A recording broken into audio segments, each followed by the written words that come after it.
Sa ngala ng Ama, ng Anak at ng Espiritu Santo, Amen. sumainyo ang Panginoon. At sumayo din. Sa ating pong banal na misa, ating pinararangalan ang mahal na Birheng Maria. Ialay po natin ang banal na misang ito para sa mga taong napangakuan nating ipagdasal, mga nangangailangan ng panalangin, lalo tigit ang mga may karamdaman, ang mga dumaranas na matinding suliranin sa buhay, ang lahat ng mga yumao na, kasama ng ating mga pansariling intensyon.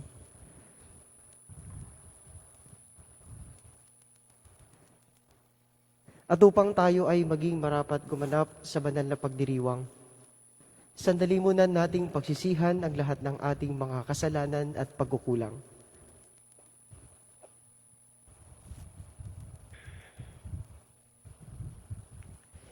Inaamin ko sa makapangyarihang Diyos at sa inyo mga kapatid na lubha akong nagkasala sa isip, sa salita at sa gawa at sa aking pagkukulang. Kaya isinasamo ko sa mahal ni Birheng Maria sa lahat ng mga anghel at mga banal at sa inyo mga kapatid na ako'y panalangin sa Panginoong ating Diyos. Kawan tayo ng makapangyarihang Diyos, patawarin tayo sa ating mga kasalanan at patnubayan tayo sa buhay na walang hanggan. Amen.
Manalangin tayo. Ama naming makapangyarihan, ipagkaloob mo sa amin ng lakas upang alalayan kaming mga mahihina.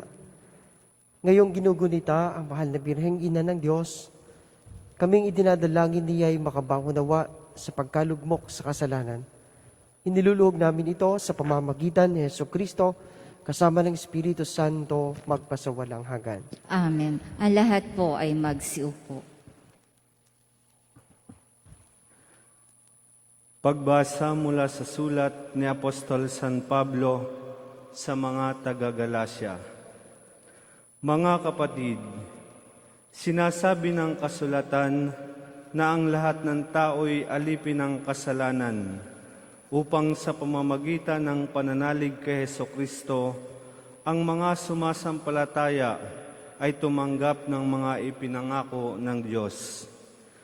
Bago dumating ang panahon ng pananampalataya, kami alipin ng kautusan hanggang sa mahayag ang pananampalatayang ito.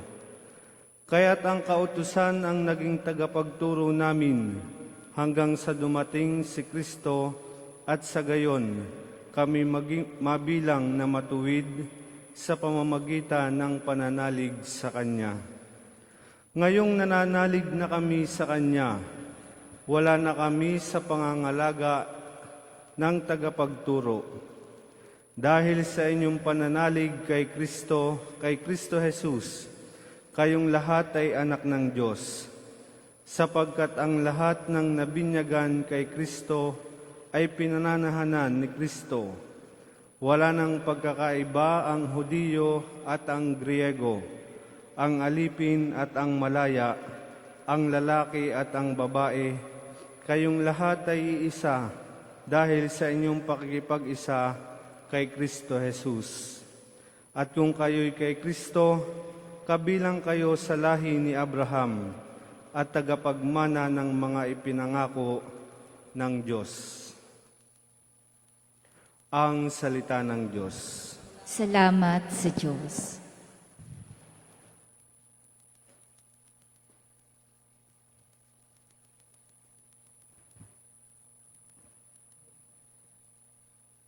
Nasa isip ng may kapal ang tipan niya kailanman. Nasa isip ng may kapal ang tipan niya kailanman. Siya ay purihin, subuin ng awit ating papurihan. Ang kahangahangang manggagawa niya ay dapat na isaysay. Tayo ay magalak, yamang lahat tayo ay tunay na Kanya. Ang Kanyang pangalan, ang pangalang banal na napakadakila. Lahat ng may nais maglingkod sa poon, dapat na magsaya. Nasa isip ng may kapal ang tipan niya kailanman. Siya ay hanapin at ang kanyang lakas ay siyang asahan. Siya ay hanapin upang mamalagi sa kanyang harapan. Ating gunitain ang kahangahan ng kanyang mga gawa, ang kanyang paghatol gayon din ang kanyang ginawang himala. Nasa isip ng may kapal ang tipan niya kailanman. Ito'y nasaksihan ng mga alipit anak ni Abraham, gayon din ang lahat na anak ni Jacob na kanyang hinirang. Ang Panginoong Diyos, ang Panginoon, siyang ating Diyos. Sa kanyang paghatol ay ang nasasaklaw buong sansinukob. Nasa isip ng may kapal ang tipan niya kailanman. Ang lahat po ay magstayo bilang pagbubunyi sa mabuting balita ng Panginoon.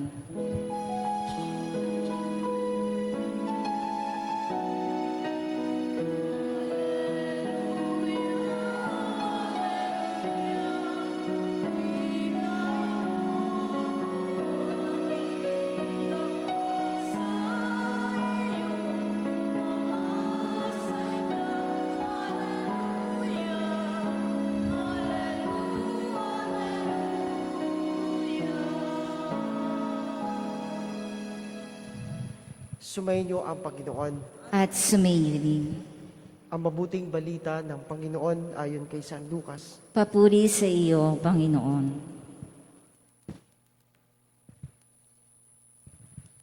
Noong panahong iyon, samantalang nagsasalita si Jesus sa mga tao, may isang babaeng sumigaw mula sa karabihan at nagsabi sa kanya, "Mapalad ang babaeng nagdala sa inyo sa kanyang sinapupunan at nagpasuso sa inyo." Ngunit sumagot siya, "Higit na mapalad ang mga nakikinig sa salita ng Diyos at tumutupad nito."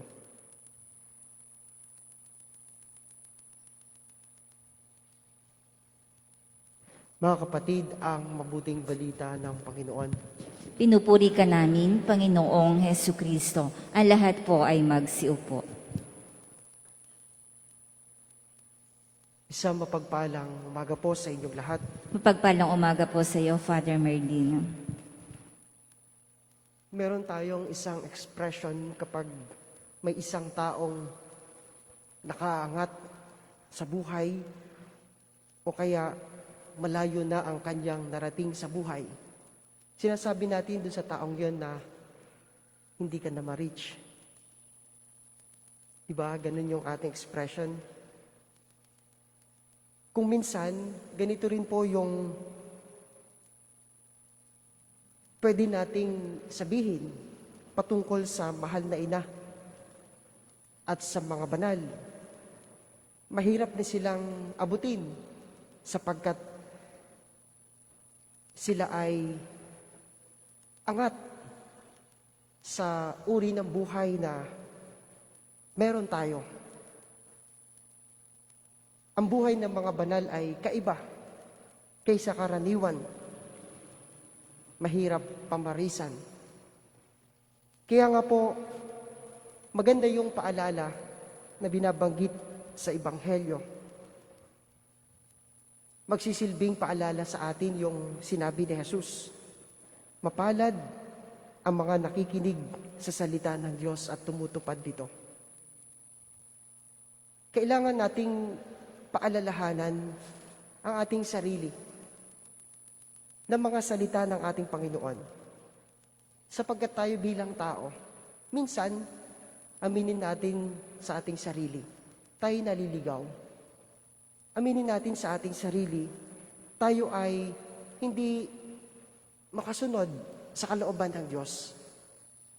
Dumadating sa punto na nangingibabaw pa rin sa atin yung mga pansarili nating kagustuhan. Yung sarili lang natin ang ating tinutupad. Kaya nga, palaging pinapaalala ni Jesus sa kanyang mga alagad, ang mga nakikinig sa akin at tumutupad sa aking mga salita, ang kalulugdan ng Diyos. Ito po ang ginawa ng mahal na Birheng Maria sa buong buhay ni Maria. Buhat ng ibalita sa kanya ng Anghel Gabriel na siya ay magiging ina ng tagapagligtas na si Jesus. Sinabi ng ating mahal na ina, ako'y alipin ng Panginoon. Maganap sa akin ang iyong sinabi. Maganap sa akin ang iyong sinabi. Tinupad ni Maria ang ipinasabi sa kanya ng anghel.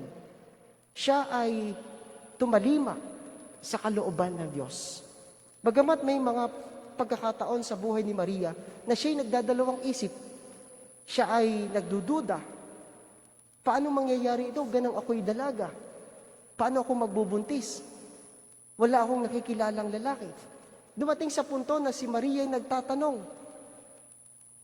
Pero, sa kahuli-hulihan, hindi siya humiwalay dun sa kanyang sagot. Ako'y alipin ng Panginoon. Maganap nawa sa akin ang iyong sinabi. Mga minamahal kong mga kapatid, ang lahat ng mga sinabi ni Maria ay iningatan niya sa kanyang puso. Daladala niya sa kanyang puso upang maisabuhay niya ang kalooban ng Diyos. Ito po sana yung wag mawaglit din sa atin. Ingatan natin sa ating puso yung atin hong pangako sa Diyos nung tayo'y binyagan. Yung itinatak sa ating kaluluwa, sa ating pagkatao, na tayo ay anak ng Diyos. Na tayo ay kapatid ni Kristo. Ingatan natin sa puso natin yung identity natin bilang tayo'y anak ng Diyos. Upang lagi nating isasaalang-alang sa ating pagkilos, sa ating pakikipag-usap, sa ating pakikitungo sa ating kapwa. Tayo ba ay nagiging tunay na anak ng Diyos? Sa puntong tayo ay nagsasalita, sa puntong tayo ay nagdidesisyon sa ating buhay, sa puntong tayo ay kumikilos sa ating buhay, ang ating bang salita, gawa at desisyon ay naaayon doon sa katotohanang tayo'y mga anak ng Diyos. Tayo'y kapatid ni Kristo. Huwag sang mawaglit sa ating puso yung identity natin. We are Christians. We are children of God, and therefore, we must live as a child of God, as a Christian. Amen.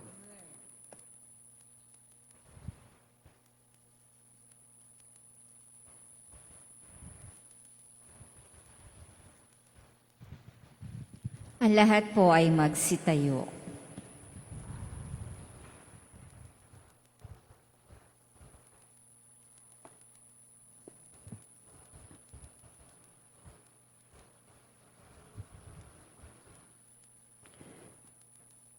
Nabigyang buhay ng pananampalataya at katapangan ni Maria, dali natin ang ating mga panalangin, pangailangan sa Diyos Ama. Sa bawat kahilingan ng ating tugon, Panginoon, maganap nawa sa amin ang iyong kalooban. Panginoon, maganap nawa sa amin ang iyong kalooban. Sa paggabay ni Maria, ang mga pinuno ng simbahan naway akayin ng bayan ng Diyos para higit na mapalapit kay Kristo sa pamamagitan ng kanilang pagpapahayag at halimbawa Manalangin tayo sa Panginoon. Panginoon, maganap nawa sa akin ang iyong kalooban. Katulad ni Maria, naway tanggapin natin ang salita ng Diyos sa ating puso at tumugon dito ng may buong kabukasan ng kalooban. Manalangin tayo sa Panginoon. Panginoon, maganap nawa sa akin ang iyong kalooban. Sa pagsunod sa mga halimbawa ni Maria, naway magawa ng mga ina ang kanilang tahanan na maging puok na puno ng pagmamahal at kabanalan. Manalangin tayo sa Panginoon. Panginoon, maganap nawa sa akin ang iyong kalooban. Sa tulong ni Maria, naway tingnan ng Diyos ng may habag ang mga may sakit. Manalangin tayo sa Panginoon. Panginoon, maganap nawa sa akin ang iyong kalooban. Ang mga yumao, naway magsaya sa walang hanggang kaligayahan, nakasama ni Maria at ang mga banal. Manalangin tayo sa Panginoon. Panginoon, maganap nawa sa akin ang iyong kalooban. Ama naming nasa langit, pinili mo si Maria upang maging ina ng iyong anak. Tulungan mo kami sa pamamagitan ng kanyang pananalangin na mapahalagahan namin ang mga alaala ng kamatayan at muling pagkabuhay ng iyong anak. Hinihiling namin ito sa pamamagitan ni Kristong aming Panginoon. Amen. Ang lahat po ay magsiupo.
Magsitayo na po ang lahat.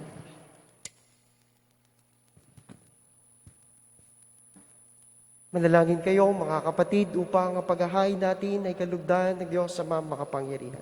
Tanggapin nawa ng Panginoon itong paghahain sa iyong mga kamay, sa kapurihan niya at karangalan, sa ating kapakinabangan at sa buong sambayanan niyang banal.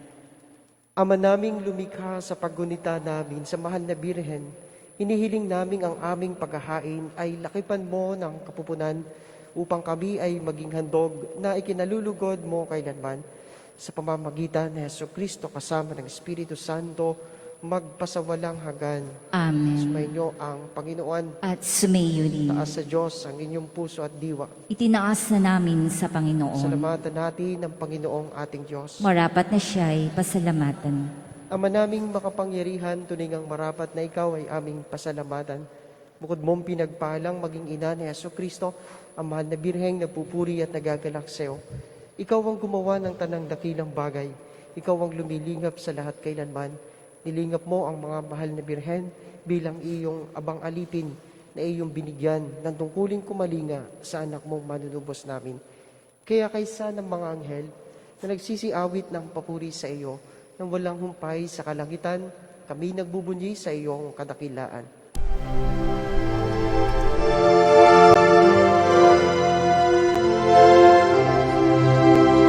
Santo, Santo, Santo, Panginoong Diyos makapangyarihan, napupuno ang langit at lupa ng kalwalhatian mo. Hosana sa kaitaasan. Pinagpalang na paririto sa ngalan ng Panginoon. Hosana sa kaitaasan.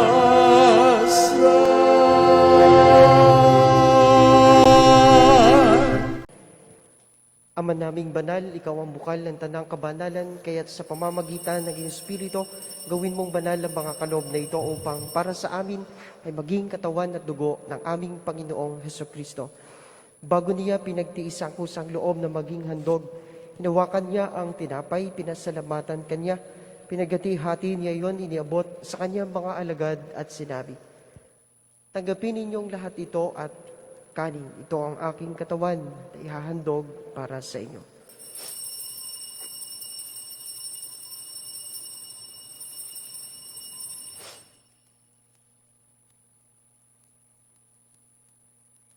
Hindi naman na matapos ang hapunan, hinawakan niya ang kalis, muli kanyang pinasalamatan. Iniabot niya ang kalis sa kanyang mga alagad at sinabi, "Tanggapin ninyong lahat ito at inumin. Ito ang kalis ng aking dugo, ng bago at walang hanggang tipan. Ang aking dugo na ibubuhos para sa inyo at para sa lahat sa kapagpapatawad ng mga kasalanan. Gawin ninyo ito sa pag-alaala sa akin."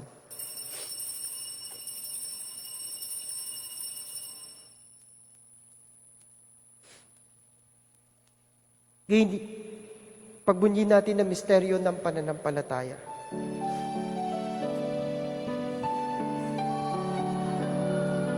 Si Kristo ay nabuhay, si Kristo'y babalik sa wakas ng panahon.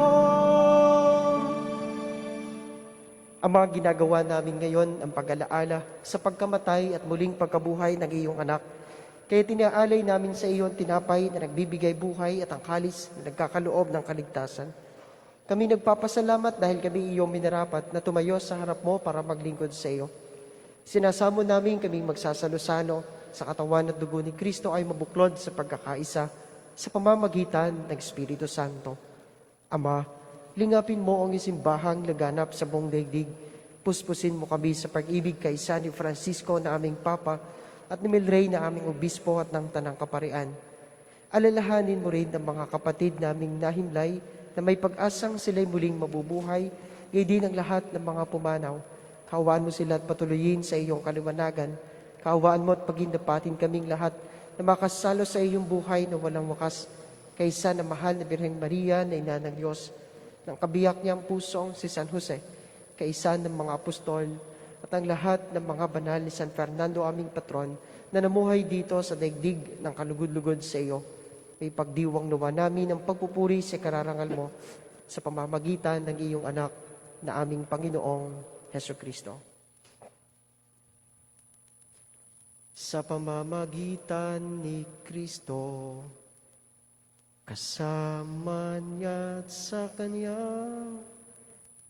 ang lahat ng parangal at papuri ay sa iyo, Diyos Amang makapangyarihan, kasama ng Espiritu Santo, magpasawalang hanggan.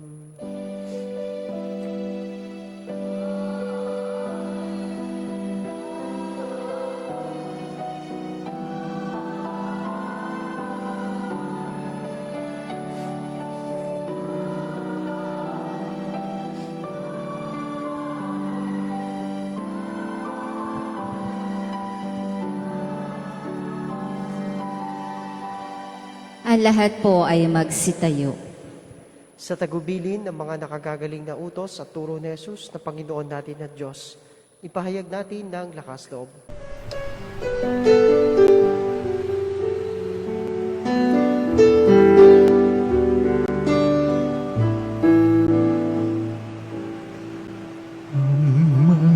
Namin sumasalang ka, sambahin ang ngalan mo, mapasam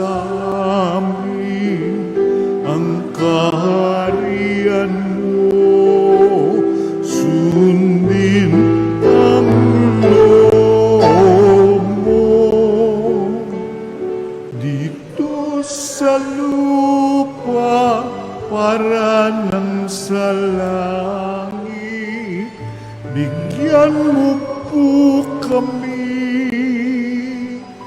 ngayon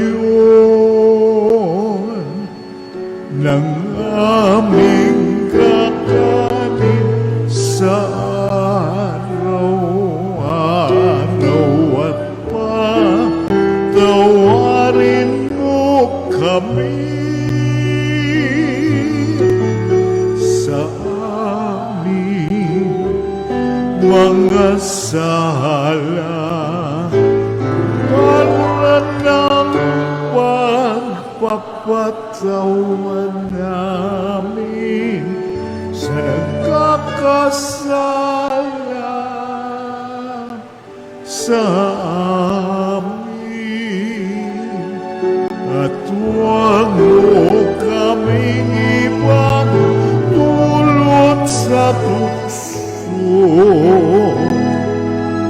at yadya mo kami sa lahat ng masama. Hindi hiling namin kami adya sa lahat ng masama, pagkalooban ng kapayapaan araw-araw, iligtas sa kasalanan na tilayo sa lahat ng kapahamakan, samantalang aming pinananabikan ang dakilang araw ng pagpapahayag ng tagapagligtas naming si Hesu Kristo.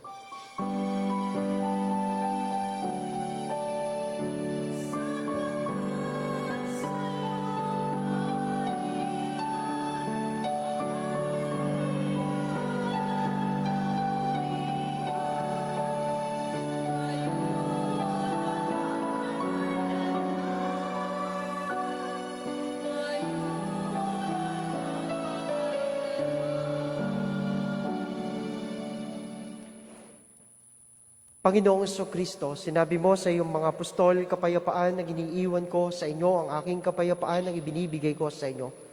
Tungayan mo ang aming pananampalataya at huwag ang aming mga pagkakasala. Pagkalooban mo kami ng kapayapaan at pagkakaisa ayon sa iyong kalooban, kasama ng Espiritu Santo, magpasawalang hanggan. Amen. Ang kapayapaan ng Panginoon ay laging sumainyo. At sumiyod. Magbigayan kayo ng kapayapaan sa isa't isa. Sumainyo po ang kapayapaan.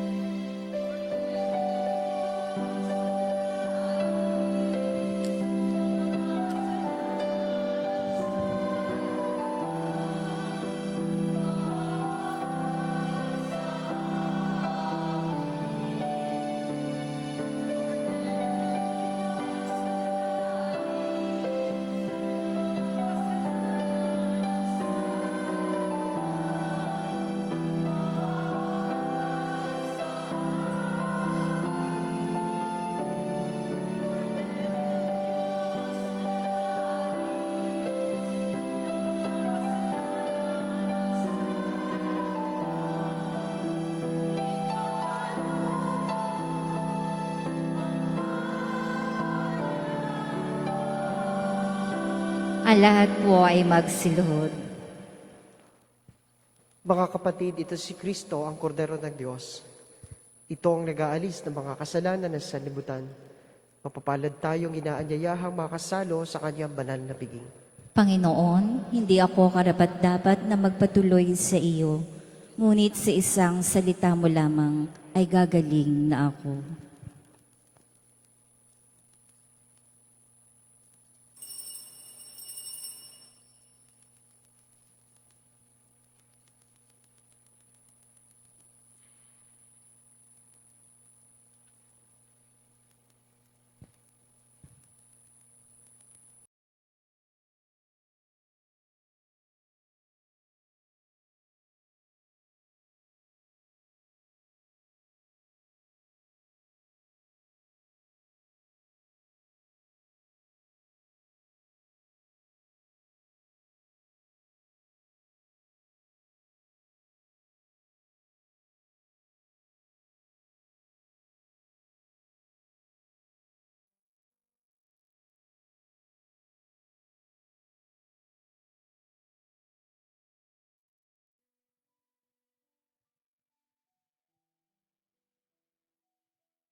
Magsitayo na po ang lahat.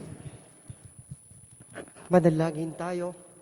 Ama naming mapagmahal, sa aming pagsasalo sa haing nagbibigay buhay, sa pagunita namin sa mahal na ina ng iyong anak, ay magdulot nawa sa amin ng iyong kagandahang loob upang lagi naming madama ang iyong paglingap sa pamamagitan ni Jesucristo kasama ng Espiritu Santo magpasawalang hanggan. Amen. Sumainyo ang Panginoon. At sumayo din. Pagpalain kayong lahat at ang inyong pamilya ng makapangyarihang Diyos, Ama at Anak at ng Espiritu Santo. Amen. Tapos na ang ating banal na misa, humayo kayong mapayapa. Salamat sa Diyos.